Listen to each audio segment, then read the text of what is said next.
Nuevamente, saludos, queridos amigos digitales, donde quiera que se encuentren. Estamos retomando la transmisión, comenzamos a las 8 de la noche, pero bueno, para variar, la internet nos jugó una mala pasada y se cortó la transmisión. Estamos teniendo algunos problemas de conexión con la internet. Vamos a, bueno, a procurar de tener suerte. Es increíble que uno tenga que decir esto y que funcione bien la conexión. Como les decía, esta noche voy a estar conversando, si la internet nos lo permite, con el director de Data Analysis, el amigo José Antonio Gil Yepes. Gil Yepes va a estar conectándose con nosotros en minutos apenas. Vamos a hacer unos ajustes. Yo estoy aquí también por la computadora. Y bueno, esperamos que podamos hacer la transmisión. Ojalá, Dios quiera. Les decía también, aquí está José Antonio. Perfecto, José Antonio, ya te va a llegar la invitación, debes estarme escuchando, para que te incorpores. Ya está por llegarte la invitación. La aceptas y estaríamos ya conectados, Dios mediante. Ok, Buenas hola, ¿cómo noches. estás? ¿Me Un escuchas placer. bien? Perfectamente. Qué bueno. Bueno, tú sabes que en nuestro país la internet es una cuestión de suerte, ¿no? Lamentablemente dependemos de eso. Es terrible decirlo, pero es la realidad. Sí, sí. Bueno, yo estaba comentando, José Antonio, que íbamos a estar conversando esta noche.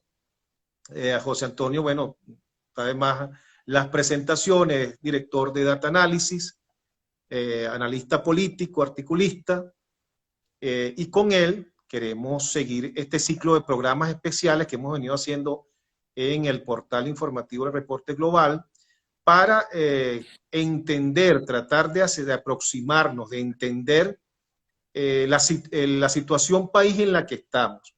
Sobre todo, cuáles fueron los factores que nos llevaron, que nos trajeron a esta situación país. Y eso hemos venido haciendo con cada uno de los analistas políticos y los académicos que hemos tenido la oportunidad de conversar. Y esta noche queremos hacer lo propio contigo, José Antonio. Y bueno, vamos a comenzar de inmediato y eso será preguntándote a tu juicio, ¿cuáles han sido esos factores fundamentales que Sí. ocasionaron que el país llegara a esta situación? Bueno, mira, esos factores, para mí, el primero de ellos es que en los 40 años de la partidocracia de Adey Copey, eso funcionó como una partidocracia. Éramos democráticos y teníamos un pluralismo, pero ese pluralismo era limitado por reglas de juego que impusieron esos dos partidos dominantes, que fueron Acción Democrática y Copey, y que esas reglas fueron el presidencialismo, el centralismo, el estatismo, el partidismo en la toma de decisiones, tomarlas ellos, pero no tener mucho acceso a los demás sectores, a la consulta y a la consideración de los intereses de los otros sectores para plasmarlo en las políticas públicas. El populismo, ¿okay?, que es una especie de echarle la culpa al otro, explotar el mito de que la culpa la tienen los ricos y la riqueza, de que hay alguien conspirando en contra tuya y que yo te defiendo, yo te voy a proteger, ¿ok? Entonces, y por último, pues, como eso no funciona, porque son 5 mecanismos, son mecanismos de concentración del poder, eso inhibe las iniciativas de todos los sectores. Eso no sirve, eso es frustrante. Eso debería provocar una fuerte reacción que eliminaría el régimen e instalaría otro. Pero en esa oportunidad se encontró un comodín muy importante. Se aprendió a utilizar el petróleo en la distribución de la renta petrolera, perdón, para calmar los ánimos y comprometer los intereses de los sectores. No porque se vieran reflejados sus intereses en las políticas públicas, sino porque algo les tocaba. Y si no te portas bien, no te toca. Y eso va desde un subsidio o de un regalo de una plancha de zinc o un saco de cemento, que era lo que se daba antes, no se repartía comida, se repartían sacos de cemento y planchas de zinc, un poquito más elevado en la escala de motivaciones de Maslow, menos precario que repartir comida para que la gente no se muera de hambre, que es lo que se hace ahora. Pero un reparto al fin, un subsidio al fin y una falta de consideración a la dignidad humana. ¿Okay? Lo que tenían que repartir era educación y oficios e inversión privada para crear fuentes de trabajo. Pero bueno, pero no fue así. Bueno, incluso, y disculpa que te interrumpa, incluso tenemos que recordar que Caldera en su primer gobierno eliminó las escuelas técnicas, por cierto. Bueno, eso es una de las grandes barbaridades que se cometieron en el régimen pasado. Y por cierto, con un argumento marxista, empleado por socialcristianos. Entonces estos señores socialcristianos argumentan que como las escuelas técnicas perpetúan en las estructuras de clase, porque graduarse de técnico como que era menos bueno que graduarse de profesional en la universidad, entonces vamos a eliminar las escuelas técnicas. Eso fue un crimen contra el escalamiento social y contra el fortalecimiento de la economía y de la sociedad venezolana. Pero bueno, entonces remato el pensamiento anterior diciendo que, bueno, no te doy participación en la toma de decisiones, pero sí te voy a repartir algo en un beneficio pasivo del cual tú vas a disfrutar, que puede ser desde un crédito blando millonario a una empresa que a lo mejor no la paga, o se retardan los pagos y no te ejecuto, que es la muerte, por ejemplo, del Banco Industrial. ¿Ok? Claro, muchos de esos empresarios no eran cualquier empresario, eran los amigos de la causa que estaba en el poder, porque si no, sí te ejecutaban. Y por otro lado, si no te regalo algo, pues te doy una plancha de zinc o un saco de cemento. Entonces, eso crea un sistema que produjo 60% de pobres. Bueno, ¿cuántos votos sacó Chávez? Más o menos 60% de los votos en su elección. Entonces, ni siquiera se perdió el régimen con un golpe de Estado que hubiera sido más digno, sino que se perdió a través del voto porque la gente se volteó, se cansó. Segunda razón, ¿quiénes votaron? ¿Por qué votó la gente por Chávez? Bueno, porque Chávez era el mayor outsider. La gente estaba cansada, estaba buscando el mayor outsider posible. Entonces, fíjate que entre los tres primeros candidatos fueron outsiders. El señor Hugo Chávez Frías con 57,7% de los votos, el señor Enrique Salas Romer con 37, 38% de los votos y la señorita Irene Sáez con el 3% de los votos. Es decir, que el 96% de los votos fueron por personajes nuevos que no pertenecían a la estructura central ni a los cogollos de los partidos. Eran originarios, uno de un golpe de Estado y los otros dos de una gobernación y de una alcaldía exitosas. ¿Ok? Cosa que no le gustó nunca de las reformas de Pérez, nunca le gustó a ese grupo de los que controlaban a los principales partidos, a los cogollos centrales, nunca le gustaron esas reformas de Pérez, porque precisamente esas reformas de Pérez, y aquí voy con el tercer argumento, las reformas de Pérez bajaban el presidencialismo porque estaban descentralizando, porque estaban privatizando. Por cierto, hay un artículo muy, muy interesante de Carlos Blanco que habla de ese proceso para sacar del poder a Carlos Andrés, que es bien interesante. Bueno, después está el mismo presidente Pérez como tercer cambio en las reglas, como cuarto cambio, estaba despresidencializando, descentralizando, desestatizando, porque estaba privatizando las empresas para recuperar su funcionamiento. Algunas de ellas tuvo que privatizarlas porque simplemente como CanTV no había con qué pagar la nómina. ¿Okay? Por el desastre. El mismo desastre que estamos viendo ahorita. Bueno, el desastre de ahorita es peor, pero es la misma regla de juego. Y después empezó a desmontar el partidismo porque las tomas de decisiones ya no solamente dependían de los partidos. Es más, creo que a Pérez se le pasó un poco la mano en no consultar suficientemente a los partidos, por lo menos a Ade y a Copey. Y a Ade Copey se le pasó la mano también presionando demasiado a Pérez, pidiendo ciertos beneficios personales o muy particulares de estos partidos, a cambio de Y él aprobar también se confió un poco de su popularidad, ¿no? Creo que demasiado, sí. demasiado, demasiado. Uh-huh. Y bueno, y por último, estaba desmontando el populismo porque la principal política social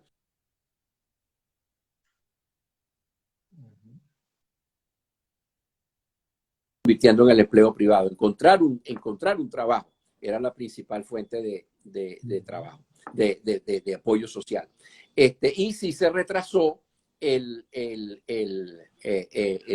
entrada de los subsidios en el proceso para hacer toda esta reestructuración económica que suponía que se aumentaran los precios, que aumentara el tipo de cambio, etcétera. O sea, suponía ciertos sacrificios que iban a ser aminorados con unos subsidios, pero esos subsidios dependían de un crédito. ¿Y qué dijeron los señores Ramos Alup y Luis Enrique Oberto en el Congreso para aprobarle los créditos? Bueno, si tú no nos das, uno, contratos de autopistas para tal contratista, y dos, otras cuestiones más bien personales, clientelares. Bueno, pues clientelares, nosotros no aprobamos, exactamente, gracias, no aprobamos los créditos, pues, y no se aprobaron. Entonces, allí, desafortunadamente. Entonces, y la quinta razón es que Pérez trató de desmontar el rentismo petrolero y empezó a hacerle trampa a los PEP, a producir por encima de la cuota. Saber y el producir por encima de la cuota PEP, yo creo que era lo correcto, por lo menos en ese momento. Entonces,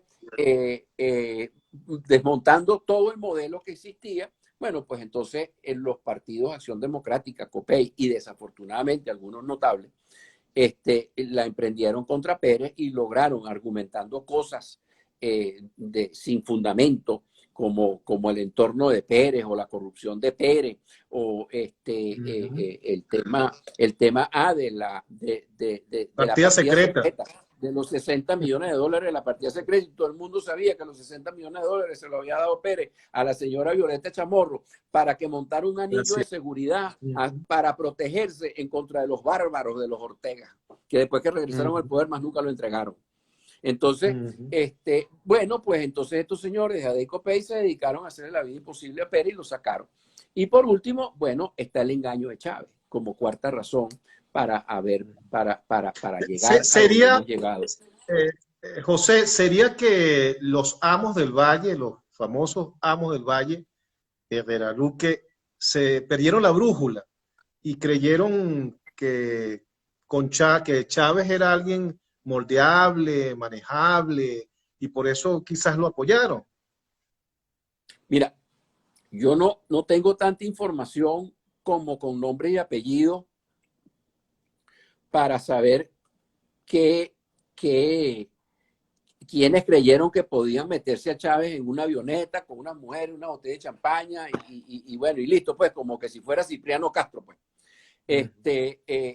O sea, una cosa de ese nivel de vulgaridad. Pero lo cierto es que ese rumor se repite y se repite y se repite. Y entonces, pues, definitivamente parecería que tiene algo de base y que la gente que se alineó con Chávez creyendo que lo podía controlar, pues de verdad que fue una situación pues bastante dolorosa porque voy a la cuarta razón, y es que Chávez nos engañó. O sea, Chávez se presentó como un demócrata para salvar al pueblo en contra de un régimen que había producido el 60% de pobreza, que él iba a ser una especie de Mesías, un gran salvador, y resulta que él utilizó unas estrategias muy distintas a las de Pérez para vender el programa económico y las reformas que aplicó Pérez. Chávez, si Pérez se fue muy rápido, Chávez se fue bien poco a poco. Si Pérez se le veía lo que iba a hacer, a Chávez no se le veía lo que iba a hacer. E iba sacando las cosas como del sombrero, así poquito a poquito.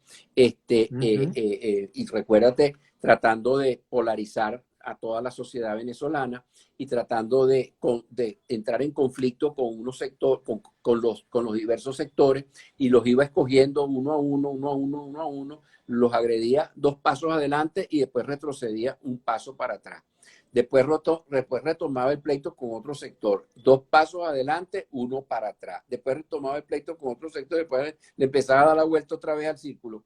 Pero sí, ya llevaba 1 paso adelante, porque le quedó un neto de 1. Entonces le daba 2 pasos adelante otra vez, hasta que llega a su reelección, y a partir de su reelección empieza a hablar de socialismo, empieza a llamarse camaradas por televisión, y empieza a estatizar abiertamente. Y plantea la reforma de la Constitución para hacerla socialista. Plantea la reforma de la Constitución que logramos parar, ¿ok? En una primera instancia, y con una versión bastante amplia, pues, porque incluía la creación, no solamente la reelección indefinida del presidente de la República, sino que incluía la creación de lo que se llamó un estado paralelo a la descentralización, a través de los consejos comunales, de las comunas, de otros niveles intermedios que ya llegaban a los niveles en paralelismo con los municipios y con las gobernaciones, para ir desmontando toda la descentralización que estaba vigente en Venezuela. Y eso, aunque perdió esa reforma y nunca se aprobó, sí lo hizo después inconstitucionalmente a través de decretos leyes autorizados por una ley de amplio espectro, pues, que cubre, que le da la libertad al presidente para una ley habilitante. Sí, que le da los poderes especiales, la ley de poderes especiales. Por decreto ley. Pero es importante, que hagamos un espacio en ese 2007, cuando logramos, como tú dijiste, parar esa reforma constitucional, porque esa fue una victoria muy importante, a pesar de que luego, después ellos, bueno, se valieron de mil artificios para ir aplicando lo que querían en esa constitución. Pero ese parado que se le dio en ese momento, que era un momento de gran popularidad de Chávez, fue un triunfo electoral que hay que darle su justo valor, creo yo. Eso fue muy importante, y los estudiantes organizados tuvieron un papel estelar. Y los mensajes claves que lograron desmontar esa reforma constitucional fueron de patria potestad, y van a atentar contra la propiedad privada. Lo cual fueron los 2 grandes argumentos con los que se desmontó ese intento de Hugo Chávez de reformar la Constitución. Bueno, entonces yo creo que esos 4 elementos son las razones que explican por qué estamos aquí. Después tú planteas otras 2 preguntas que, bueno, hagamos un paréntesis para que las reformules en tus términos y seguimos conversando. Sí, bueno, ya llegamos ya a la revolución bonita, a esta revolución que plantea los bolivarianos, el chavismo. Ya estamos ahí, ya llegamos, sí. y ya vimos las razones por las que llegamos.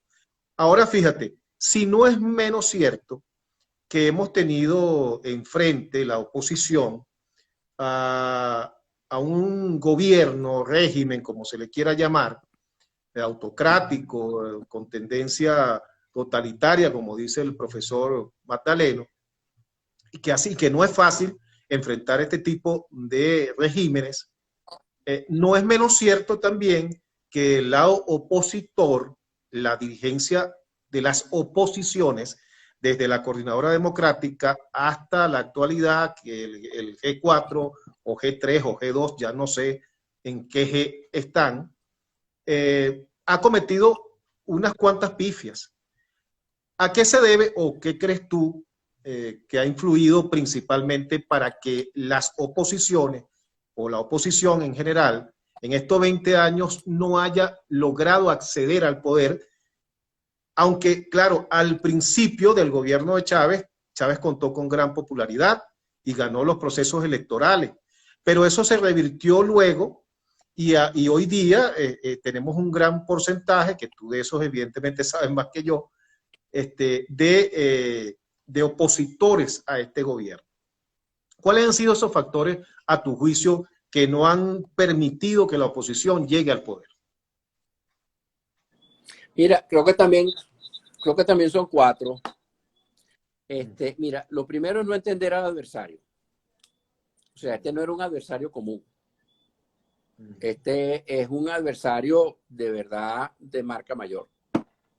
Es un adversario que además, primero tenía una alta popularidad con Chávez y segundo, pues no tenía problema en no jugar por las reglas democráticas y por las reglas constitucionales y legales. ¿Ok? Entonces, y no tenía problema pues en reprimir. Entonces, oye, ¿cómo se maneja eso? Aparte de una capacidad comunicacional espectacular, probablemente igualada por, me imagino que un Hitler, un Mao Zedong, gente de ese tipo con unas capacidades comunicacionales increíbles, que bueno, que desmontaban pues mucho del terreno a la oposición. Entonces yo creo que no entendieron bien al adversario. Segundo, sin tener la suficiente fuerza, luchar por el poder, por todo el poder, ¿ok? En vez de comerse el elefante por rebanadita, ¿ok? Sino que me quiero comer el elefante como que si fuera medio pollo nada más en una pollera, en una Todo sola o nada. sentada. Todo Todo nada. o nada. ¿Okay? Pero eso tiene un bemol, además, que debilita a la oposición frente a sus propias bases, que cada día se fueron haciendo más mayoritarias. Que es que una cosa es luchar por el poder y otra cosa es luchar por la gente. ¿Qué es lo que tú quieres? O sea, un partido político lo primero que tiene que hacer es ordenar la ciudad, es hacer la vida mejor a la gente, y para eso es la política. No es para que tú llegues al poder nada más. Eso no lo vamos a discutir, está bien, pero la motivación primaria y a lo que no se le debe ver la costura es que la preocupación fundamental sea llegar al poder en vez de beneficiar a la gente. Entonces, en muchas de las pugnas planteadas se ha podido avanzar. No tener una gran cantidad de alcaldías, por ejemplo. Entonces, oye, en vez de dedicarme a ver cómo salimos de Chávez, ¿por qué no nos dedicamos a ver cómo hacemos que estas alcaldías tengan mejor servicio de salud, tengan mejores mercados libres, tengan mejores escuelas, tengan mejor policía, recojan mejor el aseo, etcétera, etcétera, etcétera, que tengan menos huecos en las calles y haya más agua? Entonces, por eso el mundo, todo el mundo vota, es por esas cosas. La gente no vota, por la ideología socialista, ni por la ideología capitalista, ni no, la gente no vota por nada de eso, la gente vota cómo es que se come eso. Mañana, ¿a dónde vamos a trabajar y cuánto vamos a ganar y cómo vamos a comer y cómo vamos a vivir? Entonces, yo creo que ese es un problema que tiene los partidos en el mundo, que se les está viendo la costura. ¿Ok? Y cuando uno hace estos planteamientos, en vez de escuchar, en vez de tomarlos a bien, en vez de decir, caramba, esa persona, ese señor, ¿no será que tendrá algo de razón en lo que me está diciendo? No. Entonces te devuelven la cosa como que todo es un discurso antipolítica. Me parece un momentico. Yo soy el primero que está consciente de que sin partido no hay libertades. Sin partido no hay propiedad privada, sin partido no hay libertad de educación, no hay libertad de expresión, de organización, de movilización. No, no, no, no, no, no, nada de eso. Ningún discurso antipartido. Eso de plantear que nosotros vamos a ser gobernados por un dictador es un disparate. O que nos invadan los Estados Unidos es un disparate. Eso no funciona, eso nunca ha funcionado. Entonces, yo creo que esta gente ahí tiene que tener un poquito más de humildad y un poquito más de oreja para Bueno, escuchar este tipo de planteamiento. Es la autosuficiencia del estamento político. Por ahí van los tiros. Hay algunos políticos que simplemente creen que se las saben todas y que no necesitan escuchar a nadie, pues. Entonces, y una de sus debilidades principales precisamente es hablar pero no escuchar. Hablar pero no escuchar. Bueno, entonces ahí tenemos una segunda razón. La primera es no entender. Ahí no te estoy viendo. Ahí no te estoy viendo. Ahora sí. Ajá, ahora. Ajá. La segunda es luchar por el poder en vez de luchar por la gente. La tercera es la desarticulación propia. O sea, estamos medio unidos, pero no estamos unidos.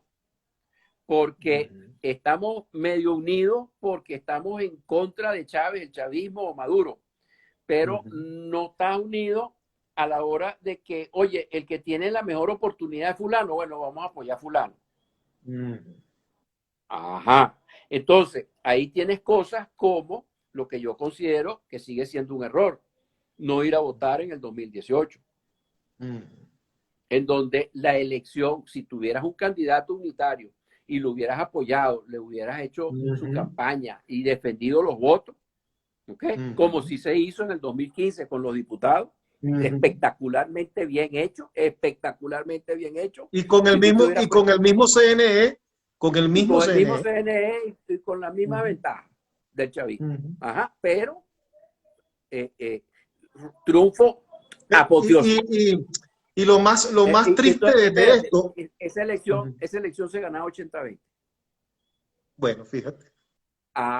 Pero entonces como no se pudieron poner de acuerdo en quién era el candidato, bueno, entonces la culpa es que el gobierno me iba a hacer trampa. Bueno, o sea, ya sabía que el gobierno me iba a jugar con. Pero es que fíjate una cosa, José Antonio, desde finales del 2017 se sabía que iba a haber un adelanto de las elecciones. Eso lo sabían todos los partidos políticos.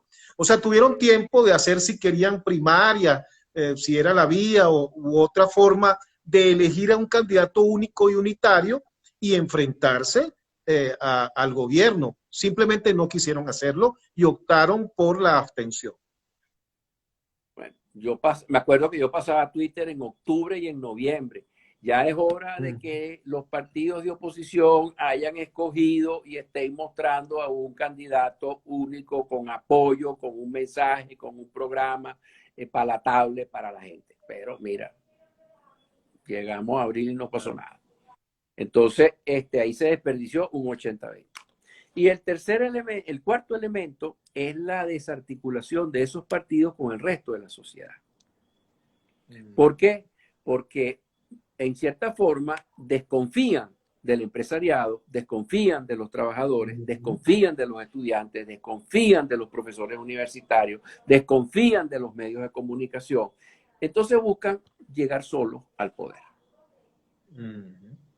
Entonces, eso es dejar una gran cantidad de fuerza por fuera de lo que pudiera ser un esfuerzo estratégico, mancomunado, pluralista, que preludie un verdadero régimen pluralista cuando se llegara al poder. Y ahí está, pues, la situación de por qué se han desaprovechado 20 años de oportunidades para tener un régimen mucho más democrático y mucho más pluralista. Y por qué señor Maduro sigue gobernando.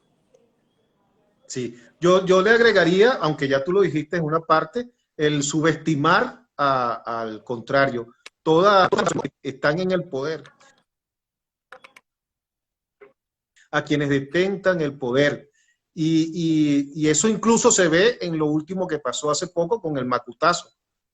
Bueno, dejar en manos de 4 personas allí la responsabilidad, imagínate, de tumbar a un gobierno. O sea, Bueno, y pensar siempre que el que está en el poder es tonto, no tiene estrategia, no hace las cosas de manera estratégica y consolidadas con su grupo. O sea, es una subestimación que se ha dado durante todo este tiempo de los que tienen el poder. eso es correcto. Bueno, Y lo y la otro tercera. sería también, y lo otro sería, además de eso, que no es menos cierto, José Antonio, bueno, a mi juicio, aquí asumo yo, son palabras mías, que no hemos tenido una dirigencia política de oposición que esté a la altura de las circunstancias. Creo que lamentablemente, y repito, lo asumo yo, hemos tenido una dirigencia política mediocre realmente, que no ha estado a la altura de las circunstancias y que ha antepuesto sus intereses personales, sectarios, partidistas, a eso que tú decías, que es pensar primero no solo en llegar al poder y el poder por el poder, sino el poder para servir. Eso no ha estado ausente en esa dirigencia. Pero bueno, continúa tú. Correcto.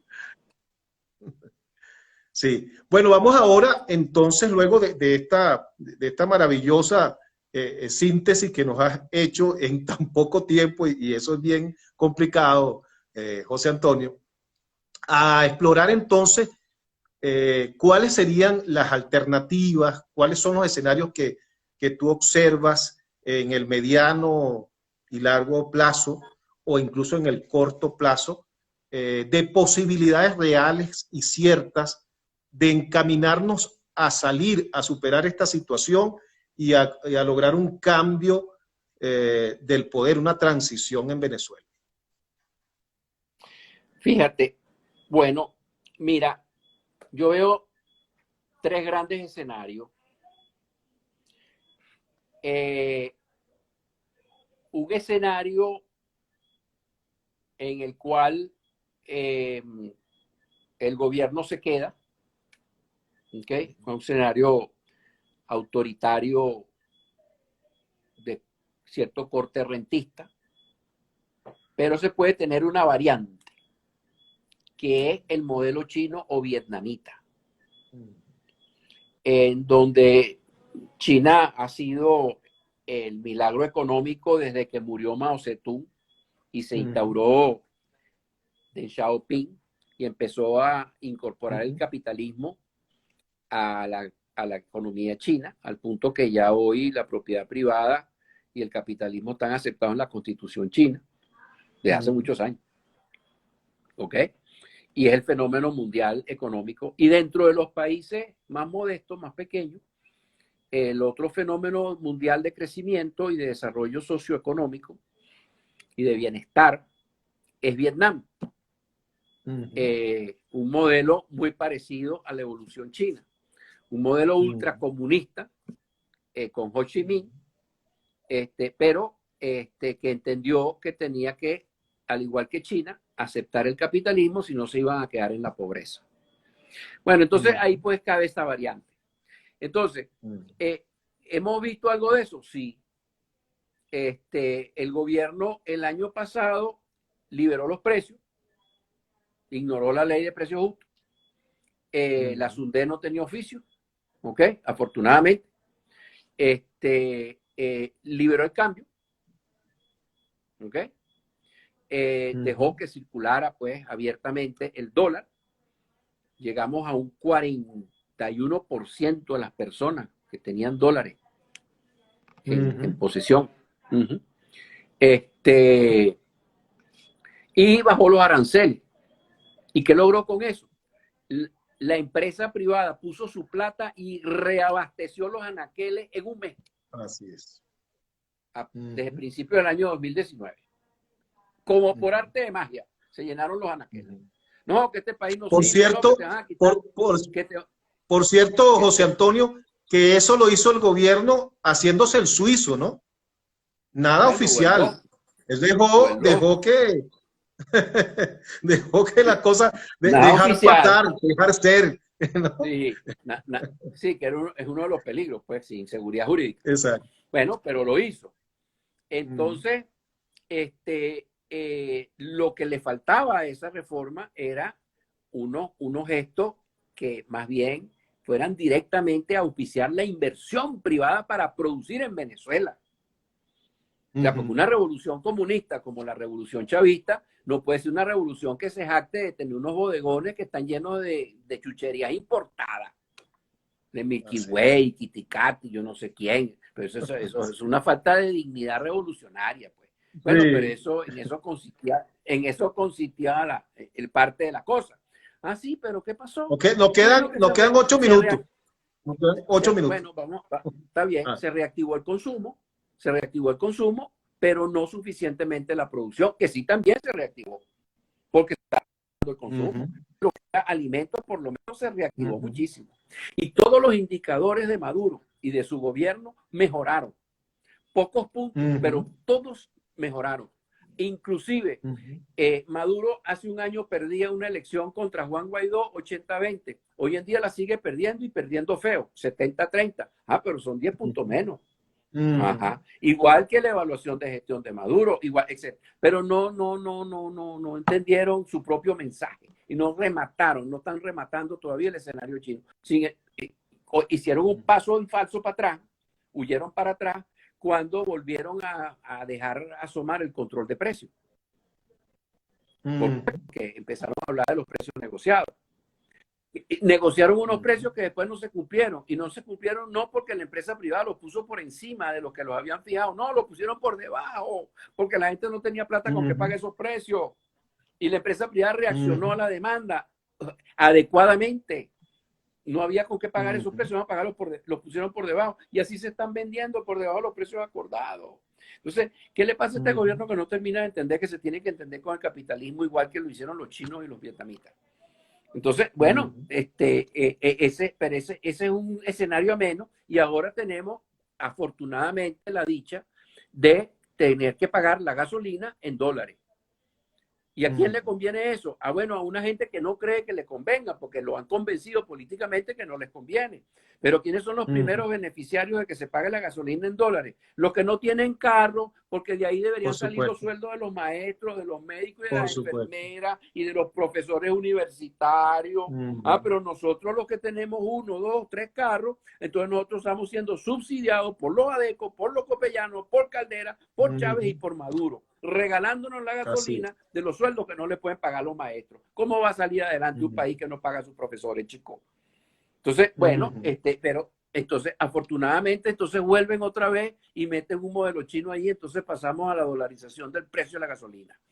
Y bueno, y va avanzando la dolarización de la economía, que es una medida fundamental. Entonces, estamos en un escenario a media, que no es el ujú, escenario comunista, socialista, estatizante, centralista, ujú, controlador que se vivió ujú, hasta la caída de los precios del petróleo y más allá, pues, porque les tomó mucho ujú, tiempo entrar en razón para empezar a introducir esta reforma. Entonces, tú dentro del chavismo tienes esos dos escenarios.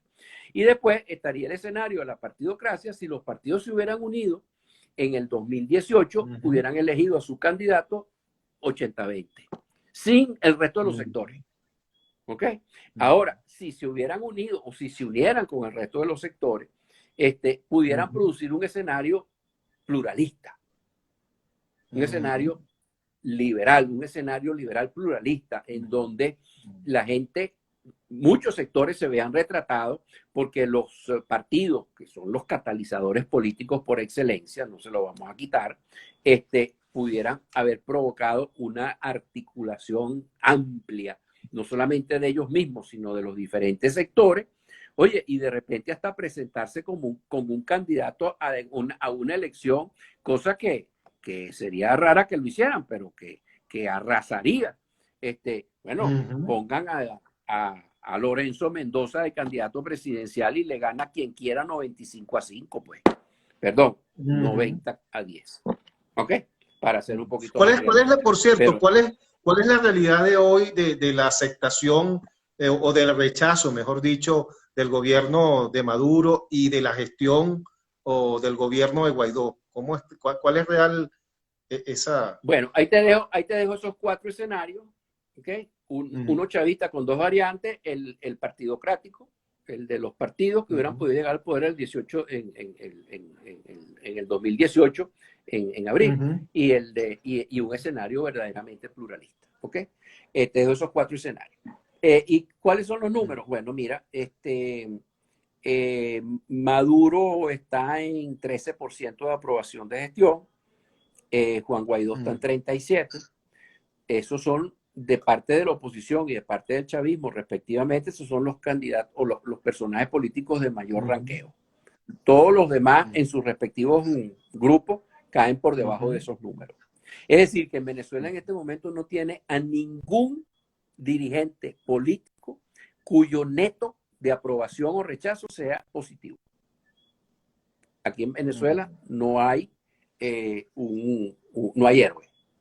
¿Okay? Aquí en Venezuela no hay un referente con una mayoría aprobada. Después la situación del país sigue siendo valorada catastróficamente, 95% negativa. Obviamente que eso incluye chavistas, no chavistas, ni, etc. La identificación partidista es muy preocupante porque toda la identificación partidista suma 25 puntos. Sí señor, 10 puntos del gobierno, del PSV, Chávez lo entregó en 40, va por 10, y todos los partidos de oposición sumados suman 15.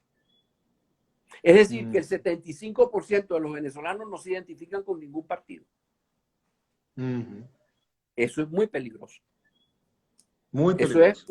Eso es una sociedad políticamente anarquizada, por lo menos en desbandada. ¿Okay? Desorganizada. Bueno, parece que parece que los dirigentes y los partidos se han olvidado del mundo real y solo están concentrados en el mundo virtual de las redes. ¿Será eso? No, ni siquiera. Porque las redes hablan horrores.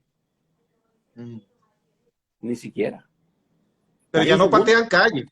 Ya no patean calle, ya no hacen el trabajo político, pues. No.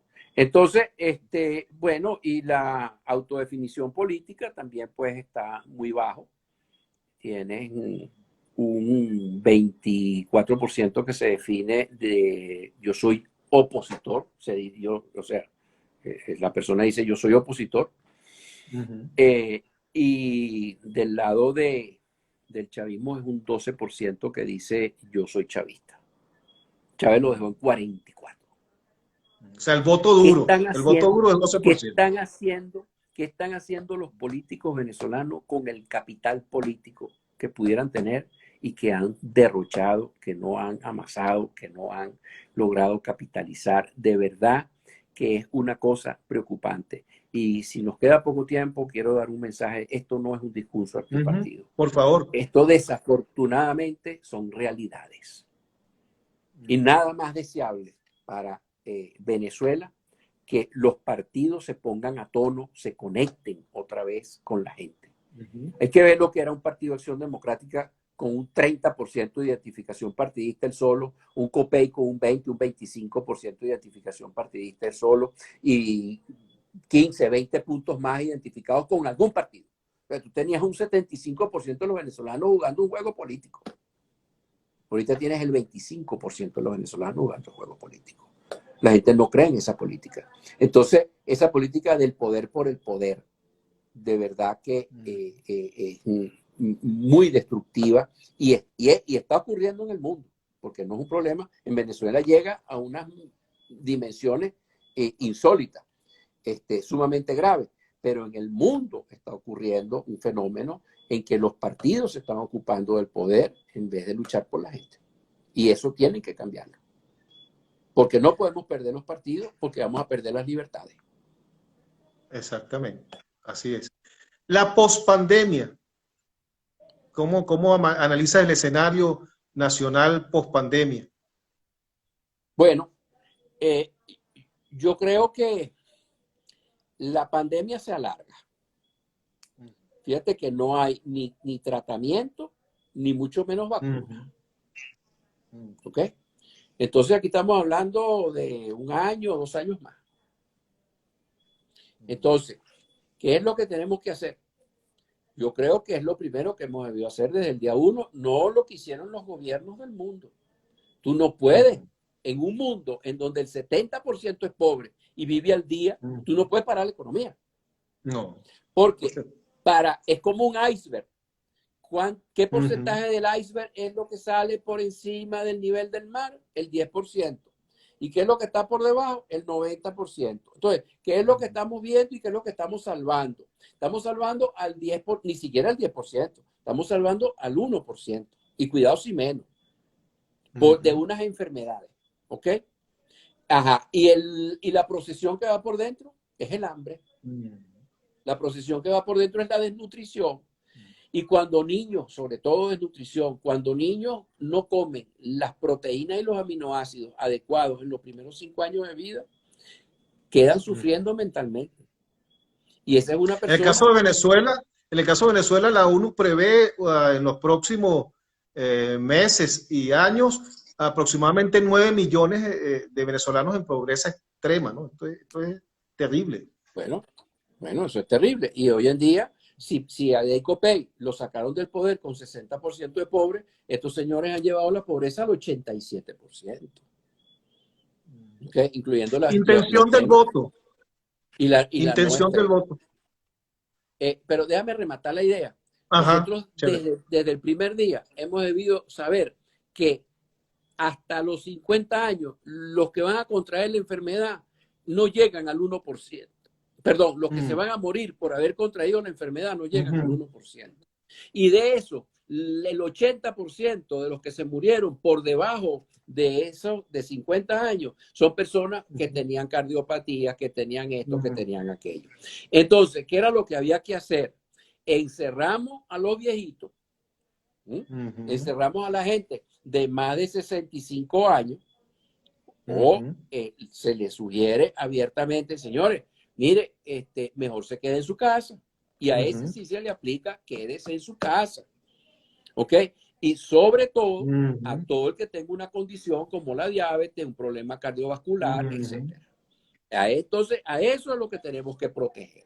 Eso es lo que tenemos que guardar. Que quédese en su casa y protéjase, cuídese. Y los demás vamos a salir a trabajar con una serie de reglas de juego que deberíamos respetar. Pero en un país tan pobre como Venezuela, pero tan paupérrimo como se ha convertido Venezuela, tú no puedes tener a un 87% de pobreza encerrado en su casa, pretendiendo que no va a salir, sin reglas de juego para salir, y saliendo en desorden, como es lo que tú ves en la Avenida San Martín, en lo que es en la Plaza Perebonal de Catia, en la Plaza de Petare. Entonces, y en cualquier otra ciudad del país, tú ves las grandes cantidades de gente en la calle, tratando de buscar el sustento diario, porque ellos no tienen ahorro, ellos viven al día. Entonces, no pueden pretender, por salvar a ese pedacito del iceberg, que es lo que se ve, del témpano de hielo, que es lo que se ve por encima del mar, tú tienes una procesión de hambre que va por dentro, que no se ve y que es la gran mayoría. ¿Cuántas personas han muerto de coronavirus? 400,000. Ajá, ¿y tú sabes cuántas personas pasan hambre en el mundo? No, bueno, pero hambre grave en el mundo, 100 millones, hambruna. hambruna, 100 millones. 100 millones. Pero hambre seria, de verdad, verdad. Y de ahí donde salen las fotos de esos muchachitos con el pechito, que se le ven las costillas y los bracitos y se le ven los hombros y todas esas cosas. Bueno, chicos, tú para salvar a 400,000 personas, tú no puedes condenar a la desnutrición y al hambre. Pero fíjate el caso en el caso de los Estados peores, Unidos, 30 millones de desempleados. 30 millones de desempleados en Estados Unidos. Claro, los otros países tienen reserva. ¿Y quién paga esa angustia? Venezuela no tiene, Venezuela es un país prácticamente sin reserva. O sea, no tiene cómo enfrentar esta situación. No tiene. Entonces, ahí se aplica, eso no es pensamiento ni de izquierda ni de derecha. Esos son grandes números. Y la situación es la inversa a la que se le presentó a Truman cuando tuvo que tomar la decisión de lanzar las bombas atómicas. La cuenta era la siguiente. Mire, le preguntó a los técnicos, mire, ¿y cuántas personas van a morir si lanzamos las bombas atómicas en Hiroshima y Nagasaki? Bueno, presidente, entre 200 y 300.000 personas. Ajá. ¿Y cuánto va a durar la guerra? Bueno, presidente, 3, 4 meses más. Ah, bueno, caramba. Mire, y si no lanzamos la bomba, ay, mire, esos japoneses no entregan. ¿Cuántas personas van a morir? Entre 1 millón y 1.500.000. ¿Y cuánto tiempo cree usted que dure la guerra? Bueno, como 3 o 4 años más. Bueno, lance la bomba. Lance la bomba. Aquí es al revés. Aquí es exactamente al revés. Bueno, ¿a quién es que tú quieres matar? A unos viejitos testarudos que se fueron para la calle que sí se iban a morir si les daba la enfermedad, sobre todo porque tienen una cardiopatía o diabetes, o a 100 millones de personas que tienen hambre, pero seria. Entonces, esto no es cuestión de izquierda ni derecha. No es cuestión de humanidad. Esto no es sentido común. Y es sentido común, José Antonio. Y es cuestión de sentido común. Es cuestión de estadística. Entonces, ¿tú quieres salvar a la gente que no se muera? Guarda a los viejitos en la casa. Claro, la población vulnerable. La población vulnerable. Y a los que tengamos que salir a trabajar, bueno, vamos a salir a trabajar con la mascarilla puesta, vamos a lavarnos las manos, vamos a estar seguros de que hay alcohol y geles alcoholados para que en todos sitios para lavarse las manos. Dile a la gente, no ponga, cada vez que vas a pagar algo en una taquilla, no ponga la mano en el mostrador, chicos, por favor. Exactamente. Entonces, mira, hay una cantidad de cosas que se pueden hacer, pero tú no puedes matar a millones y millones de personas por salvar a 400.000. No pueden matar de hambre a la gente de esa manera. Y esto no es pensamiento político, estos son números. Así es. Bueno, José Antonio, estamos llegando ya al final. Despídete, por favor. Despídete de los... Y que los escuchas no lean esto como un discurso antipartido, todo lo contrario. Es una toma de conciencia que le tenemos que exigir a los partidos, tenemos que abrazarlos, tenemos que acompañarlo, tenemos que agarrarlo de la mano, del hombro, del brazo. Chicos, mira, esto no es así, vale, vamos mal y tú vas peor. Esto no se maneja así y ese problema es mundial. Vamos a conectar a los partidos con la gente. Así es. Bueno, queridos amigos digitales, gracias por seguirnos. Reciban mi abrazo virtual, mi cariño, mi respeto y agradecimiento por seguirnos en esta serie de programas especiales que tiene el Reporte Global. Nuevamente, gracias, José Antonio Gil Yepes, y estaremos en contacto. José, no dijiste algo, pero las entrevistas están grabadas aquí en el Instagram y se pueden escuchar. Sí, no, y nosotros las subimos. Sí, y nosotros las subimos a YouTube y también la colocamos en la página. Entonces está en la posibilidad en todas las redes. Así es. Gracias. Muchos entrevistados que están ahí. Muchas gracias a ti. Sí, gracias. Buenas noches a todos. Buenas noches. Muy amables. Y gracias. Hasta luego.